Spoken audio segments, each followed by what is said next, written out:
A história do esporte a motor é descrita quase sempre do ponto de vista do vencedor, da vitória, do título, das grandes batalhas entre pilotos corajosos e audazes, bem como de mecânicos, engenheiros e chefes que ganham holofotes por ideias ousadas e muitas vezes à frente do seu tempo. Mas há também capítulos sombrios nessa trajetória do homem e suas máquinas maravilhosas. Há linhas difíceis de serem preenchidas e retomadas para que a busca pela velocidade e triunfo não se diluam no vazio. E um desses episódios dá conta do mais terrível acidente da história do automobilismo. No dia 11 de junho de 1955, o circuito de La Sarthe foi dolorosamente tomado por cenas que remeteram às duas grandes guerras vividas poucos anos antes na Europa. Aquelas cenas jamais foram esquecidas e tiveram consequências duras para o esporte, ao ponto de diversos países proibirem corridas de automóvel. Naquele início dos anos 50, a Fórmula 1 ainda não era a Fórmula 1. A categoria, que se tornaria o símbolo maior do automobilismo mundial, ainda engatinhava no pós-guerra, enquanto as corridas de longa duração tinham enorme prestígio, tanto que muitos pilotos da Fórmula 1 também corriam nessas provas. Nesse cenário, as 24 horas de Le Mans concentravam o que havia de melhor e mais tradicional no esporte a motor mundial. Marcas famosas e pilotos de renome tinham a corrida francesa como o grande objetivo do ano. Naquela primavera, o grid surgiu relativamente equilibrado, mas as chances reais de vitória na prova mais difícil do mundo estavam mesmo entre o modelo D-Type da Jaguar e a nova 300 SLR da Mercedes. O desafio não era apenas pela necessidade de se passar 24 horas seguidas num traçado que misturava estradas e uma pista permanente, mas também pelas enormes velocidades atingidas em Sarthe, em um tempo em que a segurança não acompanhava o ritmo dos carros e dos pilotos. Nem mesmo os próprios circuitos se preocupavam com o posicionamento de torcedores, jornalistas, fotógrafos, mecânicos e por aí vai. Em 1955, nas longas retas do circuito de Le Mans, os carros já atingiam a casa dos 300 km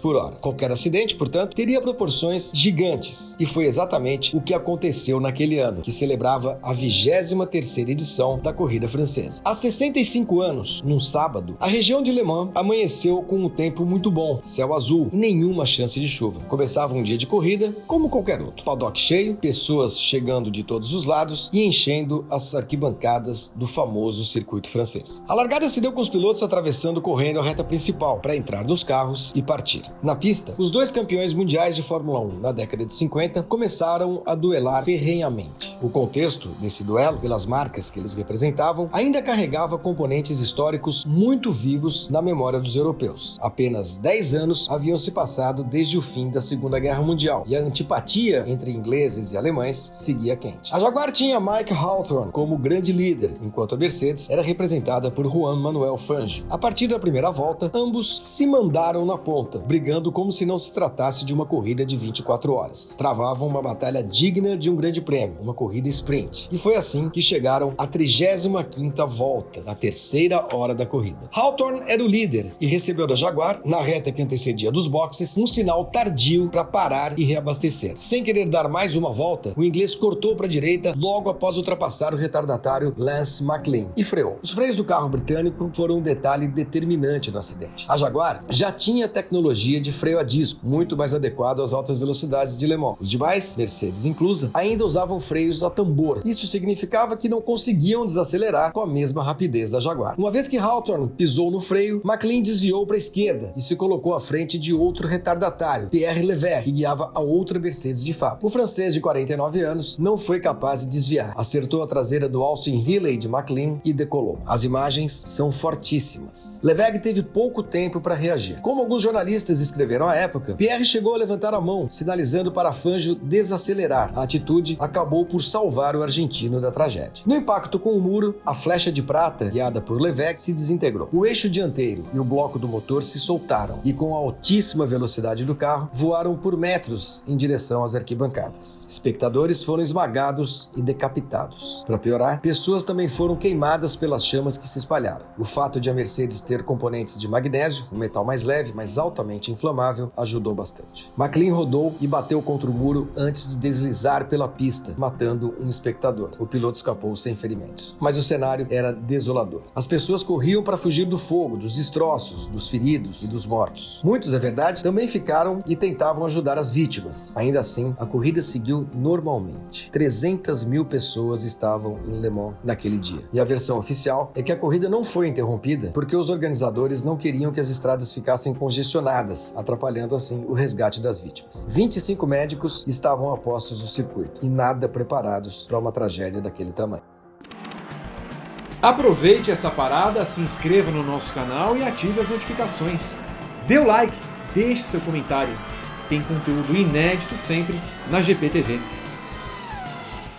Fangio e o companheiro de Mercedes, Stirling Moss, continuaram disputando a liderança com Hawthorne e Ivo Boeb. 8 horas mais tarde, a fábrica alemã decidiu se retirar da corrida com Fangio e Moss na ponta. A história conta que muitas equipes, pilotos e mecânicos, não sabiam ao certo a gravidade do acidente. E foi o piloto americano John Fitch, companheiro de Levegh no outro carro da Mercedes, que sugeriu à marca da estrela que deixasse a prova em respeito aos mortos. Fitch ouvira de um jornalista que 65 espectadores haviam morrido por causa do acidente. Aquilo o deixou chocado. Somente aí, a seriedade do episódio se tornou evidente. Quando eu estava no telefone, um jornalista que eu conhecia estava falando com um jornal e disse que as informações indicavam que 65 pessoas estavam mortas. Fiquei chocado, pois não sabíamos, estávamos todos nos boxes. Sabíamos que tinha sido terrível, mas não tanto. Desci para os nossos boxes, falei com Rudolf Uhlenhaut, diretor da Mercedes, e falei para ele o que tinha acontecido. Eu disse: Rudi, talvez não seja a minha área, mas pensando no que aconteceu na guerra, também na guerra, a Mercedes não deve ganhar essa corrida em cima dos corpos de não importa quantos franceses. Não é bom para as relações, não é bom para a Mercedes, não é bom para ninguém. Ele foi ligar para a cúpula, voltou e disse que os diretores ficaram horrorizados. E então disse que ficou decidido que eles iriam se retirar. Moss ficou furioso comigo, pois ele e Fangio estavam na liderança e ele achava que iam vencer, mas superou. Hoje somos amigos. Fleet morreu em 2012, aos 95 anos. A Mercedes sugeriu à Jaguar que também se retirasse, mas a fábrica inglesa se recusou e ficou na pista até o fim, vencendo com Hawthorne e Boeb. As imagens dos dois comemorando com champanhe no pódio renderam muita polêmica. A imprensa não perdoou a festa dos ganhadores. Oficialmente, o incidente foi considerado um acidente de corrida, o que significa que nenhuma pessoa ou equipe foi considerada responsável por causar a morte de tantas pessoas. Também em números oficiais, 83 espectadores perderam a vida naquele dia, além do piloto francês Pierre Levegh. 120 pessoas ficaram feridas. Ainda assim, houve uma busca por culpados. Hawthorne, disseram pessoas próximas a ele, se sentiu responsável pelo que aconteceu, mas não era todo mundo que pensava assim. Havia quem criticasse McLean pelo movimento brusco em direção à Mercedes, e também quem dizia que Levegh estava velho demais para guiar um carro de corrida tão rápido. Fangio sempre defendeu o francês. De acordo com o argentino, Pierre Levegh teve o reflexo suficiente para lhe fazer um sinal com a mão, indicando a redução de velocidade, e assim o pentacampeão da Fórmula 1 conseguiu escapar do acidente. Fangio foi grato ao piloto por toda a sua vida. O trágico acidente também causou consequências desastrosas para o esporte. Não fazia mais que 10 anos desde que a Segunda Guerra Mundial havia terminado, após deixar para trás um rastro de destruição e desolação que jamais havia sido visto em escala global. Quer dizer, as feridas ainda estavam abertas. Se Hawthorne, por exemplo, crescido em tempos de rivalidade mortal e latente entre Inglaterra e Alemanha, não conseguia aceitar a ideia de perder para a Mercedes, uma analogia muito próxima poderia ser aplicada ao público francês. E aí ver Levegh, um herói do esporte local, um herói da França, um homem que quase ganhou as 24 horas de Le Mans sozinho, anos antes, morrer e matar dezenas de outros franceses numa máquina de destruição alemã, um carro dividido aos pedaços pelo ar em direção ao público, era simplesmente demais. Por tudo isso, a Mercedes tomou uma decisão dura, de novo. Ao fim de 1955, campeã também na Fórmula 1, a marca prateada deixou o automobilismo, assim como fizera nos anos 30. Só voltou de fato, competitivamente e apostando altas fichas, no final da década de 80. Então, já sem riscos de seu nome ser atrelado de qualquer forma ao nazismo. Na Fórmula 1, mais recentemente, ainda foi capaz de reconstruir o seu nome por inteiro, com competência e excelência. Internacionalmente, o desastre também causou um levante. Na realidade, e nada normal na história humana, a tragédia fez com que uma onda em prol da segurança no esporte começasse. Mesmo o papel que Fitch assumiu foi um reflexo. Mas o movimento veio também forçado pelos países. Mesmo na França, o esporte a motor foi banido até que os autódromos apresentassem maior segurança. Pouco após aquele 11 de junho, o pit lane do palco das 24 horas de Le Mans foi colocado ao chão e reconstruído. A não separação entre reta dos boxes e os pits era inaceitável. Assim como a França, a Alemanha adotou a mesma obrigação: legalização só após renovação e reforço de segurança. Outros países também também o fizeram, entre eles os Estados Unidos. Quase todos os países, no fim das contas, permitiram o regresso do automobilismo. A Suíça não. O país seguiu com o banimento a todos os eventos de esporte a motor em que há competição direta. Só abriu mão mesmo das corridas de carros elétricos bem recentemente. O horrível acidente em Le Mans mudou a história do esporte para sempre. O automobilismo passou a se preocupar ativamente com novas normas de segurança. Era a melhor forma, no final das contas, de honrar as vidas perdidas naquele 11 de junho.